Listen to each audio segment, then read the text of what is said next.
जिनको हम इन्फिनिटेसिमल कहते हैं। ये वो नंबर्स होते हैं, इमेजिनरी होते हैं, 0 से तो बड़े होते हैं लेकिन रियल नंबर से छोटे होते हैं, तो मतलब इमेजिनरी नंबर्स हैं। तो ऐसे नंबर्स हमारे पास बनाए गए हैं। थोड़ा बहुत जनरलाइज करेंगे इस कंसेप्ट को, भूल जाएंगे कि हमारे पास डिस्टेंस था, टाइम था, वगैरह वगैरह। हम जनरल वैल्यू उठाएंगे, y is equal to x square. Generalization के लिए एक फंक्शन है y is equal to x square, लेकिन ये डेरिवेटिव, ये इंस्टेंटेनियस रेट ऑफ चेंज का कंसेप्ट देने के लिए हमारे पास एक चीज़ बहुत ज़रूरी होता है, और वो चीज़ क्या है कि आपका जो यहाँ पर y और x जो है, ये यानी दो वेरिएबल जो है, ये आपस में रिलेटेड होना चाहिए। रिलेटेड का मतलब x का कोई वैल्यू देने पर y क्या बन रहा है ये आपको पता होना चाहिए। जब तक ये रिलेशन वहाँ पर नहीं होगा तब तक आप उस पर डेरिवेटिव अप्लाई नहीं कर सकते हैं, आप उसका इंस्टेंटेनियस रेट ऑफ चेंज मालूम नहीं कर सकते हैं। जैसे कि यहाँ पर है x का वैल्यू अगर हम 2 देंगे तो y मुझे 4 मिलेगा, x का वैल्यू अगर मैं 3 देता हूँ तो मुझे y 9 मिलेगा, x का वैल्यू 4 देंगे तो y मुझे 16 मिलेगा, मतलब मुझे रिलेशन है x और y में। सिमिलरली हम डिस्टेंस और टाइम का रिलेशन की बात कर रहे हैं। मान लीजिए एक फ्री फॉलिंग बॉडी है आपका, आप इसको छोड़ते हैं फ्री फॉल में, तो आपका डिस्टेंस और टाइम का जो रिलेशन आता है वो आता है d is equal to 1/2 of gt square. Physics वाले बच्चे बहुत अच्छी तरह से जानते होंगे इसको। तो ये रिलेशन है हमारे पास। अब हम इस पर ये जो यहाँ पर हमने स्टेप 3 बताया था वो अप्लाई करने की कोशिश करेंगे। स्टेप फर्स्ट क्या कहता था, अपनी मर्जी से दूसरा पॉइंट चुनो लेकिन क्लोज होना चाहिए, तो वो हमने चुना x plus delta x. Delta x मतलब हल्का सा चेंज किया, बहुत छोटा सा चेंज, बिल्कुल छोटा सा, जितना आप छोटा कर सकते हैं, delta x, x plus delta x. Step second कहता था एवरेज निकालिए इसका, delta y divided by delta x. वो हमने वैल्यू दिया यहाँ पर, तो डेल्टा एक्स का वैल्यू हो गया x प्लस डेल्टा एक्स का whole square minus x square divided by delta x. a plus b का होल स्क्वायर से जब हमने इसको एक्सपेंड किया तो हमें निकलता है डेल्टा एक्स का square plus 2x delta x divided by delta x. अब यहाँ पर तीसरा स्टेप का जादू काम करेगा। तीसरे स्टेप में कुछ ट्रिकी होता था, वो जादू यहाँ पर काम करेगा।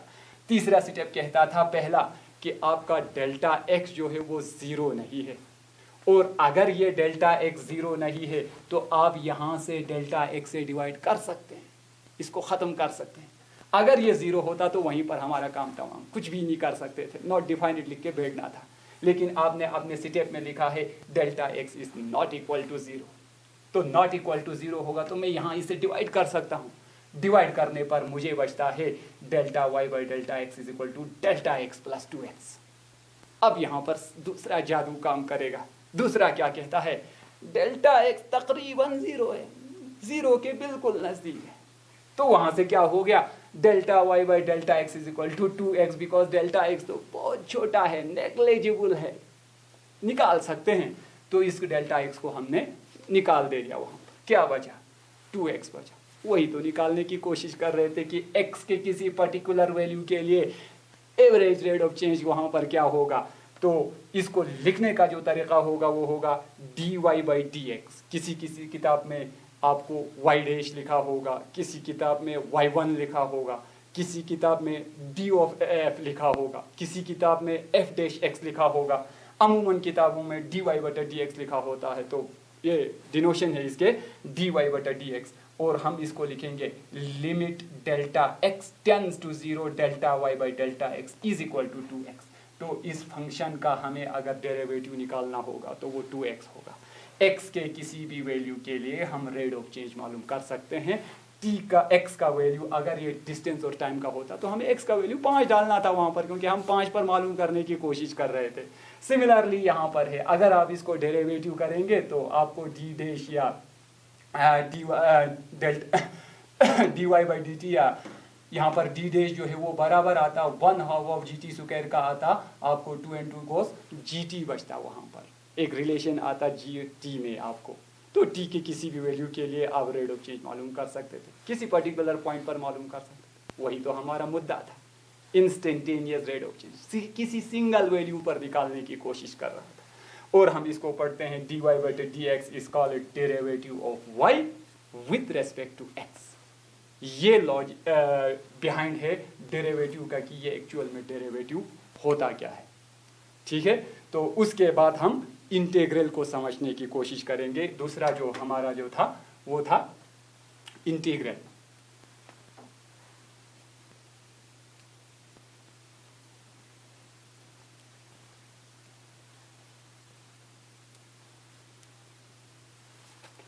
तो इंटीग्रल, दूसरा जो कैलकुलस का जो पार्ट जो था वो था इंटीग्रल, डेरिवेटिव हमने समझा। तो इंटीग्रल क्या कहता है? Tell us how much something is accumulating. Integral हमें बताता है कि कितनी तेजी के साथ कोई चीज जमा हो रही है, एक्यूमुलेट हो रही है, इकट्ठा हो रही है, ये हमें इंटीग्रल बताता है। मिसाल के तौर पर आप अपने मोबाइल पर मूवी डाउनलोड कर रहे हैं, तो 1 मिनट के अंदर आपने इतना डाटा कलेक्ट किया, 2 मिनट में आपका डाटा इतना हो गया, 3 मिनट में आपका डाटा इतना हो गया यहाँ पर। तो इसी तरह ये चलता जाता है। तो अगर हम इसको ग्राफ में डालना चाहते हैं तो ये रहा टाइम और ये रहा इंटरनेट स्पीड, आपका डाउनलोडिंग स्पीड। तो यहाँ पर जो ये एरिया जो है मैंने शेड करके रखा है, ये आपका डाटा एक्यूमुलेटेड है, कितना डाटा आपने इकट्ठा किया उस टाइम के दौरान, तो ये टाइम के लिए, और ये डाउनलोड स्पीड है। तो ये जो शेडेड पोर्शन जो है ये आपका डाटा एक्यूमुलेटेड है, यानी ये शेडेड पोर्शन जो है ये एरिया इनक्लोज्ड है। तो यहाँ से तो एक सिंपल सा कंसेप्ट ये मिला कि इंटीग्रल जो है, ये डाटा जो यहाँ पर एक्यूमुलेट हुआ है वो नथिंग बट एरिया इनक्लोज्ड है, कि कितना एरिया जो है इसके अंदर आ गया। बहुत सारे और एग्जांपल जैसे कि स्पीड और टाइम का, तो जैसे जैसे टाइम बढ़ेगा स्पीड में आपका डिस्टेंस इकट्ठा होगा, डिस्टेंस कवर होता जाएगा, वो यहाँ पर एक्यूमुलेट होता जाएगा। आपका डिस्टेंस और फोर्स का अगर आप निकालना चाहते हैं तो कितना वर्क इकट्ठा हो रहा है, वो आप यहाँ से इस शेडेड पोर्शन में इकट्ठा होगा कि कितना वर्क हुआ है। तो इंटीग्रल जो है एक्चुअल में हमें ये बताता है how much area is enclosed, कितना एरिया इनक्लोज्ड है, ये हमें इंटीग्रल बताता है। ये इंटीग्रल हमें इसके बारे में जानकारी देता है कि कितना एरिया जो है इनक्लोज्ड हुआ है। लेकिन आप कहेंगे ये कौन सा मसला था, फिर इतना लोगों को दहला के क्यों रखा है, लोगों को इतना डरा के क्यों रखा है, भाई इंटीग्रल है, डेरिवेटिव है, इतना डरा के क्यों रखा है। तो फिर छोटा सा ट्विस्ट आएगा यहाँ पर। तो आप कहेंगे ये एरिया इनक्लोज्ड कौन सी बड़ी बात है, ये एक रेक्टेंगल है, हमें पहले से ही पता है, लेंथ इनटू ब्रेथ दे दो आप एरिया निकाल सकते हैं, ये कौन सी स्क्वायर की बात है, तो कोई परेशानी नहीं। साइड स्क्वायर जो है, लेंथ का स्क्वायर जो है वो एरिया होता है, तो ये भी निकल गया, ये भी एक रेक्टेंगल है, हो जाएगा। तो इसमें क्या परेशानी है? तो आप इन शक्ल्स में देखेंगे कि हर एक फिगर जो है, डायग्राम जो है यहाँ पर स्ट्रेट लाइन के अंदर बंद है, एक्चुअल में स्ट्रेट लाइन के। इसका मतलब ये हो गया कि आपका कोई एक वेरिएबल वो कांस्टेंट रह रहा है। यहाँ पर आपका इंटरनेट स्पीड कांस्टेंट है, इसीलिए आपको एक स्ट्रेट लाइन में मिल रहा है। मान लीजिए 5 KB पर सेकंड से आप डाउनलोड कर रहे हैं, तो बिल्कुल 2 minute, 3 minute, 4 minute, 5 minute, 6 minute, 10 minute, हर वक्त इसका स्पीड अगर सेम रहा तो ये एक स्ट्रेट लाइन बनाएगा। यहाँ पर आपका स्पीड जो है वो कांस्टेंट रह रहा है, यहाँ पर आपका फोर्स जो है वो कांस्टेंट रह रहा है, तो इसीलिए आपको ये एक स्ट्रेट लाइन के अंदर ये फिगर्स आ रहे हैं, जिसका एरिया निकालना बहुत ही आसान है। लेकिन हम जानते हैं कि रियल लाइफ में ये होता नहीं है। आपने अपने मोबाइल के साथ एक्सपीरियंस किया होगा कि आज तो 2 KB पर सेकंड चल रहा है, फिर कहते हैं अब तो बढ़ गया 15 KB पर पहुंचा, और कहते हैं नहीं अब तो 200 पहुंच गया। तो आपका डाउनलोडिंग स्पीड कांस्टेंट नहीं रहता है। आप गाड़ी से सफ़र करते हैं, आपका स्पीड जो है कांस्टेंट नहीं रहता है, स्पीड ब्रेकर आ गया तो 20 पर आता है, अच्छा सा रोड देखा 80 पर चला जाता है। तो एक्चुअल में क्या होता है, ये जो वेरिएबल है यहाँ पर स्पीड जो है, एग्जाम्पल के लिए हम टाइम और स्पीड का लेंगे, तो आपका ग्राफ कुछ इस तरह का बनेगा। यहाँ पर तो एक स्ट्रेट लाइन की तरह चल रहा था बिकॉज वो कांस्टेंट रह रहा था, लेकिन अगर कांस्टेंट नहीं है तो कुछ टेढ़े मेढ़े बनेंगे, कर्व बनेंगे। और इन जनरलाइज करने के लिए चलो हम स्पीड और टाइम को कुछ देर के लिए भूल जाते हैं, ये fx है, फंक्शन है, और ये x है, यानी ये x है, ये y है, क्योंकि हमने कहा था इंटीग्रल और डेरिवेटिव करने के लिए दोनों फंक्शन का आपस में रिलेटेड होना बहुत ज़रूरी है। ये पहला मुद्दा है हमारा। पहला पॉइंट है, अगर वो रिलेटेड नहीं है तो ना तो इंटीग्रेशन होगा ना तो डेरिवेटिव होगा उसका। तो ये आ गया, तो ये रहा आपका कर्व, ये रहा आपका एक्स का इंटरवल वगैरह वट एवर इट इज। तो ये जो शेडिड पोर्शन का एरिया अगर आपको निकालने के लिए कहें तो यहां पर सबसे बड़ी परेशानी है, इसका एरिया जो है आप मालूम नहीं कर सकते हैं हमारे अब तक के नॉलेज के हिसाब से। ट्रायंगल का एरिया पता है, रेक्टेंगल का पता है, स्क्वायर का पता है, ट्रोपीजियम का पता है, पैरेललोग्राम का पता है, रोम्बस का पता है, पेंटागन हेक्सागन का पता है, लेकिन इस टाइप का पता नहीं है फिलहाल। ठीक है, तो लोग क्या करते थे, जैसे कि हमने पहले ही डिस्कस किया था, 250 बीसी हजरत ईसा से 250 साल पहले इंटीग्रल का जन्म हुआ था। तो लोग उस वक़्त भी जानते थे, कंसेप्ट था उनके दिमाग में, जब कर्व के अंदर कोई फिगर आता था तो वो उसको छोटे छोटे छोटे छोटे स्ट्रिप्स में डिवाइड करते थे, फिर उन सारे स्ट्रिप्स का एरिया निकाल के अप्रोक्सीमेशन करते थे। वो था लोगों में, ये कंसेप्ट था पहले से ही। तो हम क्या करेंगे, जो हमें एरिया इसका निकालना है, हम इसके बीच में से एक लाइन खींचेंगे, इसको 2 हिस्सों में डिवाइड कर देंगे। ठीक है, ये जो जिस पोर्शन का हमें एरिया चाहिए था, हमारा मकसद तो एरिया निकालने से, तो हम इसको 2 हिस्सों में डिवाइड कर देंगे। 2 हिस्सों में डिवाइड करने पर ये पार्ट फर्स्ट बन गया, ये पार्ट सेकंड बन गया, और ये कुछ शेडिड पोर्शन है ऊपर के जानिब, ऊपर कुछ शेडिड पोर्शन है। तो टोटल एरिया जो है वो बराबर होगा एरिया ऑफ फिगर फर्स्ट, ये वाला, plus second which is again a rectangle, plus shaded region. अभी यहां पर जो शेडेड रीजन है इसको भी ऐड करना है, तब हमें पूरा एरिया मिलेगा। तो टोटल एरिया मेरा बराबर होगा first plus second, first plus second मतलब ये first region plus second region से है, प्लस शेडेड रीजन, ये जो ऊपर शेडेड हुआ है इस रीजन का एरिया चाहिए इसको टोटल करने के लिए। तो ये बराबर होगा, अब आप देखते हैं एक्स और वाई में रिलेशन है ना, रिलेशन नहीं होगा तो आप इसका भी एरिया नहीं निकाल सकते थे, फर्स्ट का भी, रेक्टेंगल होते हुए भी, लेकिन हमें रिलेशन है एक्स और वाई का। तो फर्स्ट का जो एरिया जो होगा वो बराबर होगा F of x1 delta x1, अगर आप इसको x1 मानेंगे, इसको x2 मानेंगे, तो और डेल्टा x जो है, ये जो डिस्टेंस है यहाँ पर, ये विड्थ, यहाँ पर लेंगथ इंटू ब्रेथ, ये आपका लेंगथ, ये एफ ऑफ x1, और ये आपका विड्थ यहाँ से यहाँ तक, इसका विड्थ जो है डेल्टा x, छोटा रखा है हमने delta x, F of x1 delta x plus F of x2 delta x, इन दो का तो हो गया रेक्टेंगल का, plus shaded area. Shaded area अभी भी है हमारे पास। अगर आप इसके 2 के बजाय n स्ट्रिप्स कर देंगे, n से मुराद 15 कर देंगे, 20 कर देंगे, 100 स्ट्रिप बनाएंगे, 200 बनाएंगे, 1000 बनाएंगे, वट एवर यू वांट, तो n स्ट्रिप्स अगर आपने बनाया तो मेरा टोटल एरिया जो होगा, आप देख सकते हैं जितना ज्यादा यहाँ पर स्ट्रिप बनेंगे, छोटे छोटे टुकड़े बनेंगे, ये ऊपर वाले शेडिड पोर्शन जो है वो छोटे छोटे छोटे होते जाएंगे, आहिस्ता आहिस्ता आप देखेंगे ये ख़त्म हो रहा है।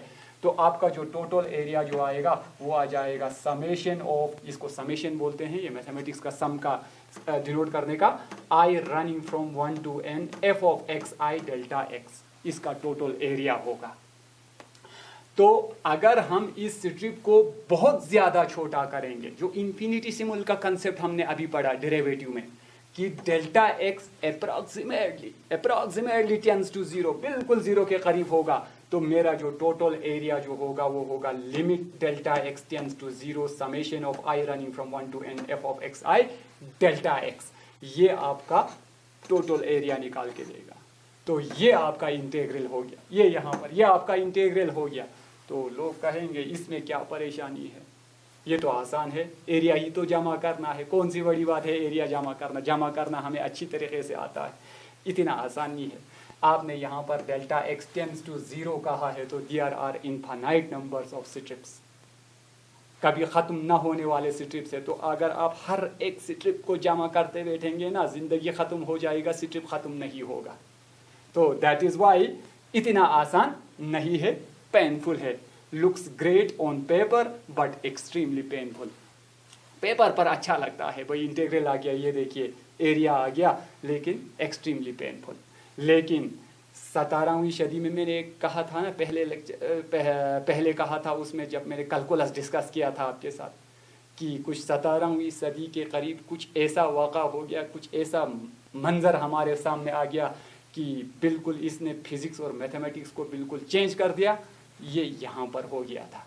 वो क्या था? 17वीं century we find a shortcut, वहाँ पर हमें एक शॉर्टकट मिला 17वीं सदी में लिबनीज़ के द्वारा। This shortcut become concept of integral. ये जो शॉर्टकट जो था वो इंटीग्रल का कंसेप्ट बना बाद में। ठीक है, तो ज़रा देखेंगे क्या था वो शॉर्टकट। अब यहाँ पर ये जो एरिया हमारे पास है फंक्शन ऑफ एक्स, तो हमने इसको ए एक्स से डिनोट किया, तो हमें इसका एरिया चाहिए। तो एरिया अंडर द कर्व, इस कर्व के अंदर जो एरिया है वो ए है। अब हमने डेरिवेटिव सीख लिया है। यहाँ पर x और fx में आपके पास रिलेशन है ax और x में। अगर रिलेशन है तो आप डेरिवेटिव मालूम कर सकते हैं। डेरिवेटिव हमने डिस्कस किया है। डेरिवेटिव क्या था? dA डिवाइडेड बाई dx, जिस तरह dy बाई dx था। अब हमारे पास एरिया का होगा तो होगा ना dA बाई dx, तो वो होगा limit delta x tends to 0 delta a बटा डेल्टा x। यही था डिफिनीशन डेरिवेटिव का जो हमने डिस्कस किया था। Limit delta x tends to 0 delta a by delta x, change in area by change in length is equal to area f of x delta x length into breadth divided by delta x। वहां पर derivative का वो concept delta x जो छोटा है, zero नहीं है तो खत्म कर देंगे, डिवाइड कर देंगे, क्या बच गया? fx बच गया। तो यहाँ पर एक बहुत ही खूबसूरत रिलेशन हमारे पास आ गया। Area ax and function fx are related. ये फंक्शन और ये एरिया जो है ये आपस में रिलेटेड है, इनमें कुछ रिश्ता है। ठीक है, वही रिश्ता कमाल करने जा रहे हैं कि उस एरिया का अगर आप डेरिवेटिव मालूम करेंगे तो वो फंक्शन बन जाता है जिसको हम पढ़ रहे थे, f ऑफ x। हमारा एक्चुअल फंक्शन जो था कि a dash x is equal to fx। तो इसने कहा कि इसमें क्या कमाल की बात है, ये तो कोई शॉर्टकट है। ये कौन सा शॉर्टकट हो गया? आपने एक इक्वेशन थमा दिया और कहा ये शॉर्टकट है, इससे इंटीग्रेशन हो जाएगा। कमाल ये है ना कि आपको एक रिलेशन मिल गया एरिया और इस फंक्शन में कि एरिया का डेरिवेटिव जो है वो वही फंक्शन होता है। तो अगर यहाँ पर मुद्दे की बात, if we have to find area under the curve, अगर हमें इस कर्व के अंदर जो एरिया है उसको निकालना है, fx की वजह से बना है ये कर्व, तो देन हमें we have to find another function. हमें एक ऐसा फंक्शन खुद बनाना होगा, निकालना होगा हमें। हम कोशिश करके एक नया फंक्शन बनाने की कोशिश करेंगे, मान लीजिए कैपिटल f ऑफ x। वो हमें करना है कि अगर हम निकालने में कामयाब हो गया एक function f of x, capital f of x, इस फंक्शन के लिए whose derivative is fx, जिसका डेरिवेटिव क्या होगा? f ऑफ x हो गया। तो वो फंक्शन हमारा क्या बनेगा? इंटीग्रल बनेगा। जो कैपिटल f ऑफ x आपने निकाला वो क्या बनेगा? इंटीग्रल बनेगा। Thus finding a function which when differentiated, एक ऐसा फंक्शन निकालना जिसको जब हम डिफरेंशिएट करेंगे yields another function, दूसरा फंक्शन निकाल के देता है, इस कॉल्ड इंटीग्रेशन। उसी को तो इंटीग्रेशन कहते हैं। यही तो हमें समझना था कि भाई ये इंटीग्रेशन होता क्या है एक्चुअल में, निकला कहाँ से, ये आया कहाँ से, क्या कंसेप्ट है। इतने सब्स्टिट्यूशन मेथड्स इस्तेमाल करते हैं, सब्स्टिट्यूशन रूल से करते हैं, पार्शियल फ्रैक्शंस करते हैं और आइडेंटिटीज़ का इस्तेमाल करते हैं। वो सब तो मेथड्स ऑफ इंटीग्रेशन है। एक्चुअल में मुद्दा ये है कि इंटीग्रेशन होता क्या है एक्चुअल में। तो integration is nothing to find the area enclosed under a curve, यही होता है एक्चुअल में इंटीग्रेशन। एग्जाम्पल के लिए मिसाल के तौर पर एक फंक्शन दिया है x raise to power n dx, इसका इंटीग्रेशन मालूम करो। तो हमने कहा ना हमें एक ऐसा फंक्शन बनाना है, ऐसा फंक्शन निकालना है कि जिसका डेरिवेटिव जो है वो fx हो जाए। तो वो होता है x raise to power n plus 1 divided by n plus 1। Derivative हमने आपको सिखाया है, आप इसका डेरिवेटिव निकालिए, आपको ये आंसर आएगा।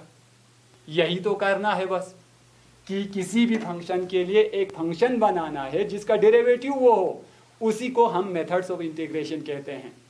ठीक है, x raise to power n plus 1 divided by n plus 1 plus c when differentiated, जब हम इसको डिफरेंशिएट करेंगे, gives x raise to power n, ये हमें x raise to power n निकाल के देगा, एफ एक्स निकाल के देगा। ये रहा मेरा कैपिटल एफ ऑफ एक्स जिसके बारे में मैं जिक्र कर रहा था। यहाँ पर जो साइन जो यहाँ पर इस्तेमाल हुआ है, ये जो इस तरह का आपको नजर आ रहा होगा, ये कुछ एस जैसा है, बिल्कुल हाँ ये एस ही है, लेकिन एस को थोड़ा खींच के बनाया है, इलोंगेटेड फॉर्म ऑफ एस ही है ये, क्योंकि इंटीग्रेशन का मतलब जमा करना होता है, एक्यूमुलेट करना होता है, इकट्ठा करना होता है, सम करना होता है, समेशन करना होता है, तो ये समेशन का एस ही है, कोई नया चीज नहीं है। सिंबल के लिए इसका इस्तेमाल हुआ है इलोंगेटेड फॉर्म ऑफ एस, ठीक है। symbol of integral which is elongated form of s, the first alphabet of the word summation, summation word का पहला अल्फाबेट जो s है वहां से आया है। x raise to power n को हम यहाँ पर इंटीग्रेंड कहते हैं और ये dx को हम डिफरेंशियल कहते हैं। This is all about calculus, यही आपको समझना था। आने वाले लेक्चर्स में इंशाल्लाह हम आपको मेथड्स ऑफ इंटीग्रेशन सिखाएंगे। आपके टाइम के लिए थैंक यू वेरी मच।